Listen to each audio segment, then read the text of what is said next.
Many of you will have seen the signs, flags, flyers, and advertisements for the Yes campaign in the upcoming referendum, replete in their purple splendour, oftentimes emblazoned with Yes in bold, white font, invariably surrounded by a colourful Australian flag. However, it turns out that many other people like purple, including the Australian Electoral Commission, and the purple chosen by the Yes campaign bears an eerie resemblance to that chosen by the AEC. So much of an eerie resemblance that it's actually drawn a rebuke, when the Yes campaign put some of their purple signs near AEC official signs at polling locations, potentially because it could confuse voters into thinking that the AEC, the official body in charge of overseeing and monitoring election integrity, endorsed the Yes campaign. And this is obviously a problem, because any confusion around a referendum or an election is a massive issue, and the Yes campaign really needs to think carefully about exactly how it is conducting itself. So let's explore this a little bit further, and if you've got any thoughts about it, well, do let me know that in the comments below. So what then really isn't a colour? Are colours actually important? Well, it turns out colours are important, because colours are symbolic. They're often used to connote a particular message, or as shorthand to enable people to identify if someone's in a team or in a particular party. So let's look at just a couple of examples. So if you go to a traffic light, well, you've got a red light, a green light, and an orange light. You look at those colours and you know what the colour means. If you go to a football match, then say you went to the AFL Grand Final, you had Collingwood in the white and black stripes, and you had the Brisbane Lions in the maroon. The colours helped you identify which player belonged to which team. Or if it were the NRL Grand Final, where you had Penrith in black and you had the Broncos in white. The colours help you identify which team is which, and which player belongs to which team. If you voted a federal election, we've got one party that is red, one party that is blue. The colours help you identify candidates with the party. They let you know that one candidate stands for a particular thing, and is aligned with the party's particular politics. Now turning to the election therefore, colours help you identify the Yes camp and the No camp, and they also help you identify the Australian Electoral Commission. Because it turns out the Australian Electoral Commission has its own colour scheme. The Australian Electoral Commission puts out its own information about how to vote, the actual instructions for voting, and it uses purple and white to put out those instructions. That is the AEC's colours. Those colours are supposed to be neutral. They're supposed to be non-partisan in an election. The AEC is supposed to be like an umpire. The AEC is supposed to be able to tell us how to conduct the referendum, or how to conduct the election, but not tell us exactly how we are going to vote. Therefore, it's vitally important that we don't confuse messages from one campaign or from one party with those of the AEC.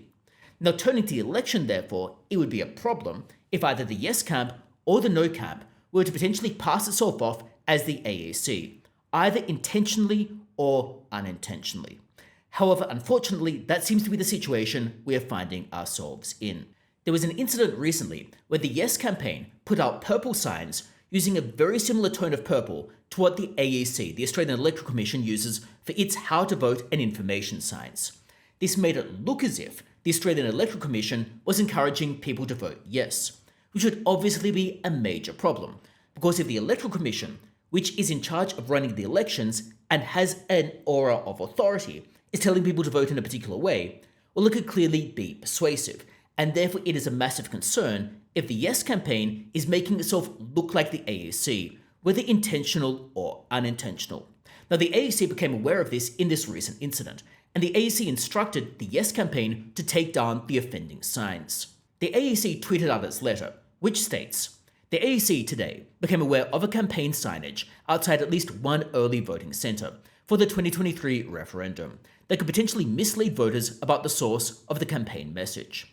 To be absolutely clear, the signs were erected by Yes 23 campaign, not the AEC. The signs featured the legislatively required authorization statement. However, the signage prominently used white writing against a background that is a similar shade of purple to the AEC's long-standing branding, and were erected outside at least one early voting centre, in close proximity to the AEC's voting centre signage.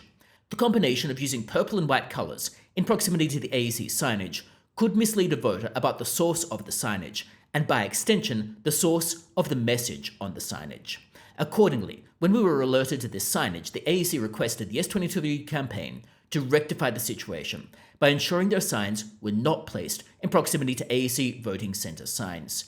The the Yes23 campaign has agreed to comply with the request. The letter then continues on with some background information, where they state, the AEC has been clear over a number of years in communicating our preference that campaigners do not use the combination of colours purple and white in such a way that could be misleading. The AEC does not have any legal authority to prevent people from using particular colours. The AEC also does not have legal authority, except in limited circumstances, to prevent people from campaigning outside of 6 metres from the entrance of a polling place.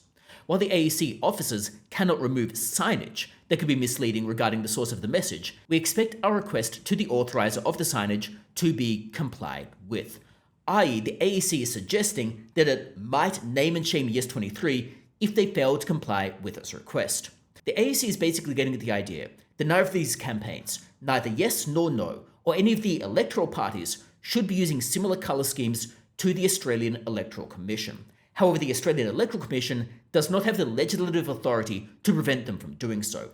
The AEC does not have a monopoly over the use of the colour purple or the colour white, and therefore the AEC is rather powerless to stop Yes23 from using that colour scheme.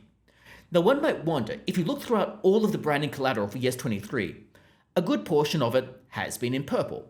Say, for example, we look at Anthony Albanese's announcement speech. Well, it had a purple background. A lot of the branding on signage has been purple, albeit in various shades. There's been a lot of use of the colour purple throughout the Yes23 campaign. Now, granted, Yes23 has used other colours as well.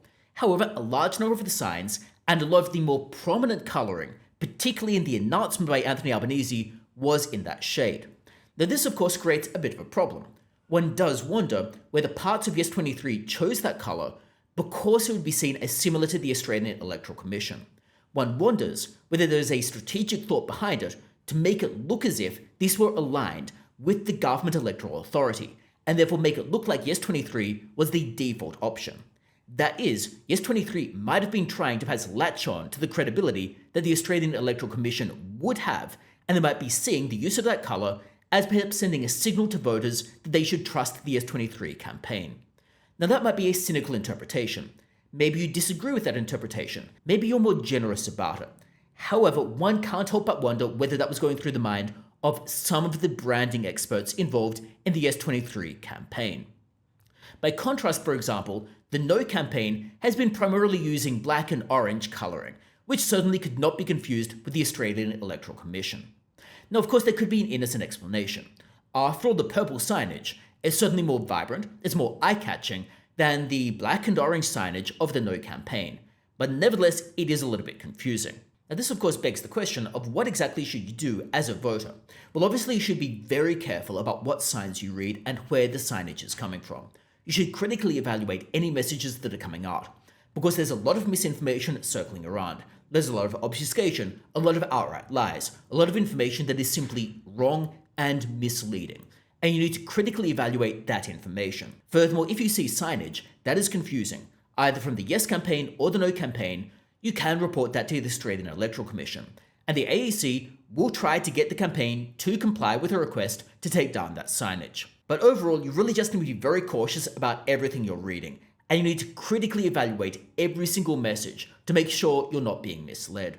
Now, if you've got any thoughts about the signage, any thoughts about it, and any thoughts about Yes23's branding approach and their decision to use the colour purple very prominently throughout this campaign, and whether it could have been tied to the AEC's colour scheme, well, let me know that in the comments below.